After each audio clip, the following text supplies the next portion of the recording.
بسم اللہ الرحمن الرحیم۔ میرے کچھ دوست ہیں سوشل میڈیا پہ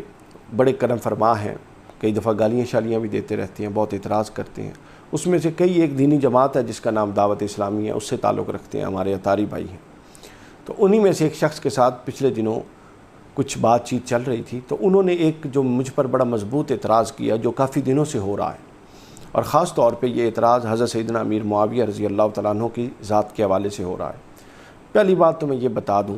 کہ میری جتنی ویڈیوز یوٹیوب سوشل میڈیا پہ پڑی ہیں، سینکڑوں میں،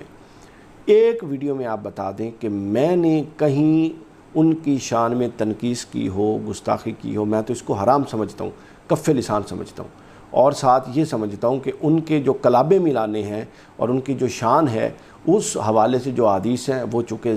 موضوع ہیں یا بہت ہی کمزور ہیں، اور پھر دوسرا اس کے اندر سے یہ ایک پہلو جنم لیتا ہے، یہ یعنی درست فکر والا بندہ وہ پہلو نہیں نکالتا، لیکن ٹیڑھی فکر والا تو نکال سکتا ہے کہ ان کے ذکر سے یہ سمجھ لیا جاتا ہے کہ جی یہ اہل بیت کی تنقیص ہو رہی ہے۔ یہ بات ذہن نشین رکھ لیں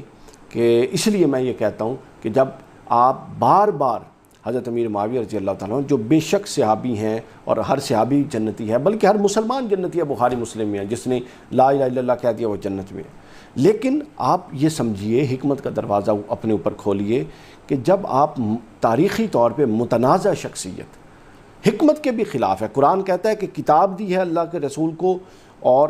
تلاوت آیات دی ہے اور حکمت دی ہے اور تزکیہ نفس کرنے کے لیے بھیجا ہے۔ تو حکمت کا لحاظ یہ ہے کہ ایک شخصیت، آپ لوگ خود جو محبان حضرت امیر معاویہ، آپ لوگوں کی وجہ سے سب سے زیادہ ان پر اعتراض ہو رہا ہے، کیونکہ آپ لوگوں نے جب سے کمزور روایتیں بیان کرنی شروع کی، آپ لوگوں نے جب سے ان کی محبت اور انہی کا ذکر اہل سنت قرار دے دیا، ٹھیک ہے، باقی 1,24,000 صحابہ کو چھوڑ گئے، خلفائے راشدین کا ذکر شاذ و نادر، حضرت عمار بن یاسر کا ذکر کوئی، حجر بن عدی کا ذکر کریں، پھر کاؤنٹر نیریٹو آتا ہے۔ تو لہٰذا حکمت و دانش کا دروازہ یہ ہے کہ ادب احترام قائم رکھیا جائے، چونکہ ہر صحابی جنتی ہے، ہر مومن بلکہ جنتی ہے، تو صحابی تو پھر بہت اونچی چیز ہے، لیکن تاریخی طور پہ جو شخصیات متنازع ہیں ان کا جتنا تذکرہ کیا جائے گا تنازعات پیدا ہوں گے۔ میں نے تو جتنی بات کیا تنازعات دبانے کے لیے کی ہے۔ مجھ پر جو مضبوط اعتراض ہے وہ مضبوط اعتراض یہ ہے کہ اگر حضرت امیر معاویہ کا جو یہ عمل تھا کہ انہوں نے اپنے بیٹے یزید لعین کو ولی عہد نامزد کر دیا،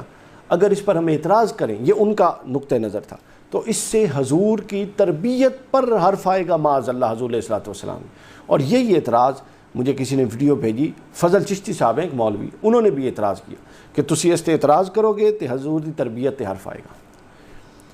انا للہ و انا الیہ۔ استدلال کی نوعیت دیکھ لیں، آپ لیول دیکھ لیں استدلال کا، سمجھ رہے ہیں یا ہے کوئی استدلال کا لیول؟ اب میں بتانے لگا ہوں کہ اگر اس استدلال کو مان لیا جائے تو پھر حضرت امیر معاویہ کہاں کھڑے ہوتے ہیں وہ سن لیں۔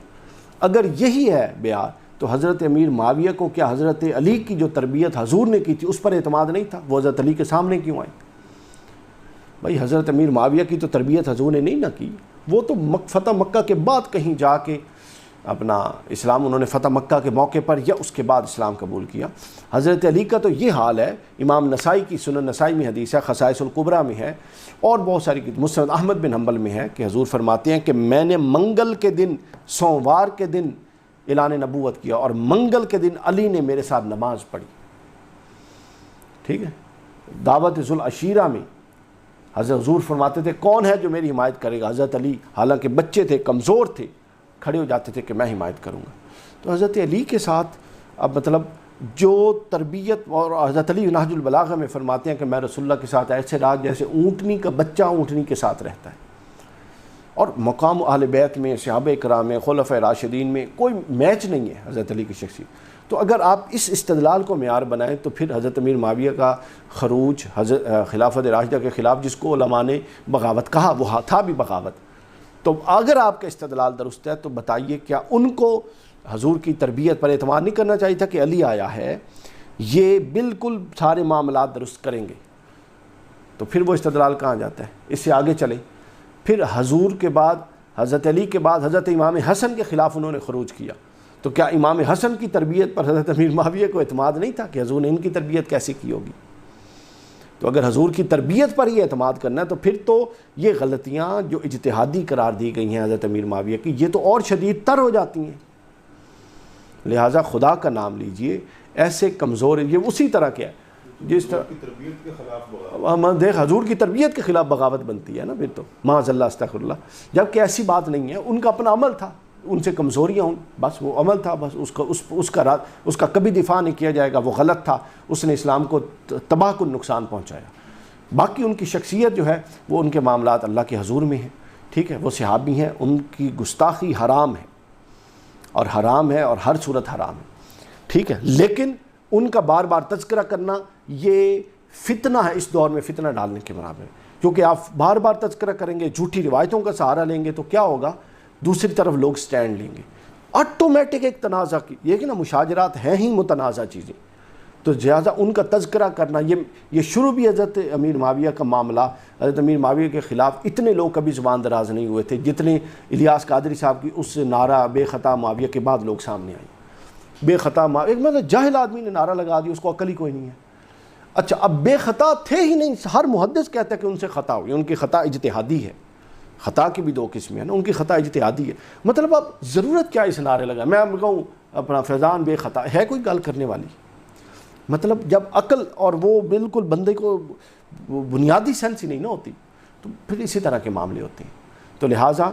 یہ استدلال اپنے اندر سے ہٹا دیجئے کہ اس کے اندر کوئی جان ہے کہ جی حضور کی تربیت پر حرف اگر اس وقت نہیں آتا ہے کہ جی انہوں نے یزید کو چونکہ ولیعہد بنایا، ہم نے اس کا دفاع کرنا ہے، نہیں تو حضور کی تربیت پہ حرف آئے گا، تو پھر آپ یہ کیا مانیں گے کہ حضرت علی کے خلاف خروج حضور کی تربیت کے خلاف خروج تھا؟ اور حضور نے خود فرمایا تھا کہ علی کی میرے ساتھ وہ نسبت ہے جو موسیٰ کی ہارون کے ساتھ تھی،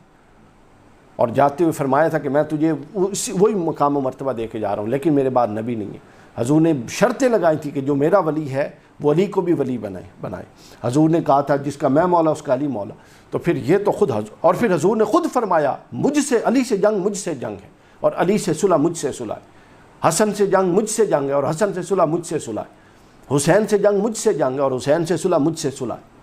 تو ان احادیث کو اگر ہم منوان منطبق کریں تو یہ تو پھر ساری حضور سے جنگیں ہوتی رہی۔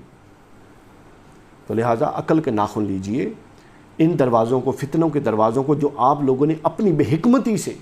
اور اپنی بے وقوفیوں سے کھولے ہیں، اب اس کو بند کر دیجئے، اور قرآن اور سنت کے جو اعلیٰ عقلی اور شعوری مباحث ہیں ان کی طرف آئیے۔ یہ چونکہ بار بار مجھے کہا جا رہا تھا، مجھے اس پہ آ رہے ہیں، جب میسنجر پہ میسیج آ رہے ہیں، واٹس ایپ پہ میسیج آ رہے ہیں، آپ کے پاس اس کا جواب نہیں ہے، یہ انہوں نے اپنی طرف سے بڑا مضبوط استدلال قائم کیا تھا، تو میں نے مناسب سمجھا کہ اس کا جواب دے دوں۔